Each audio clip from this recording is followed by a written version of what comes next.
Je vous explique comment diminuer vos taux de cortisol, donc la fameuse hormone du stress, comment on fait pour la réduire. Donc ici, Dr Alexandra, je travaille à la clinique SM privée à Montréal, puis je vous explique justement c'est quoi le cortisol puis comment on fait pour le diminuer. Donc le cortisol, en fait, il est sécrété au niveau des glandes surrénales. Donc on a les reins, on a des glandes par-dessus, c'est pour ça que ça s'appelle surrénale, puis c'est elle qui sécrète le cortisol. Puis qu'est-ce qui commande de le sécréter? C'est au niveau du cerveau. Fait que disons qu'on perçoit un stress, peu importe c'est quoi, on va avoir au niveau de l'hypothalamus qui va sécréter le CRH, qui va stimuler l'hypophyse, qui est une petite glande au niveau du centre du cerveau, qui va sécréter l'ACTH. Puis l'ACTH va agir au niveau des surrénales pour dire de sécréter le cortisol. Fait que c'est ça la boucle qui se passe. Puis une fois qu'on a le cortisol qui est sécrété, ça fait on appelle ça un feedback négatif. Ça veut dire quand on a un taux de cortisol qui est assez élevé, ça va dire au cerveau d'arrêter d'en sécréter. Fait que c'est comme ça que la boucle fonctionne. Puis quand on est toujours en état de stress chronique, mais ça va causer des problèmes. Parce que le rôle du cortisol, c'est justement, on perçoit une menace, fait que le corps, il se prépare à réagir. Fait qu'il va avoir une augmentation de la tension artérielle, il va avoir du sucre qui va être libéré dans le corps pour nous donner l'énergie pour pouvoir réagir. Il va avoir une lipolyse qu'on appelle, fait que ça va sécréter des acides gras. Les protéines vont aussi être dégradées pour sécréter des acides aminés.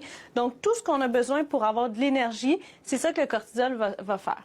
Il va aussi être immunosuppresseur, fait que diminuer les molécules au niveau du système immunitaire, au niveau inflammatoire aussi. Fait que le cortisol a plein de rôles. Puis le problème, c'est quand ça devient chronique. Fait qu'il y a beaucoup de gens, on sait, qui ont des stress chroniques, qui sont tout le temps dans cet état-là, un peu d'anxiété. Fait que le cortisol est trop, puis ça peut donner des effets secondaires qui sont néfastes. Par exemple, un trouble du sommeil, ça peut causer de l'inflammation chronique, ça peut causer des troubles d'humeur, de l'anxiété et tout ça. Fait que comment on fait pour les réduire? Mais c'est justement la base, là. La première chose, c'est la méditation, la pleine conscience, le yoga, pour venir réduire justement l'état de stress chronique. C'est vraiment clé. Puis chaque personne doit un peu apprendre à diminuer leur stress pour que ça diminue un petit peu le cortisol. Ensuite, c'est l'exercice physique va aussi aider. Oui, on est dans un go-go-go puis ça stimule, mais au long terme, il y a des endorphines qui sont sécrétées puis ça va diminuer le stress. Ensuite de ça, il y a de bien dormir. Ça, c'est vraiment clé. Dès que les gens manquent de sommeil, le taux de cortisol va augmenter.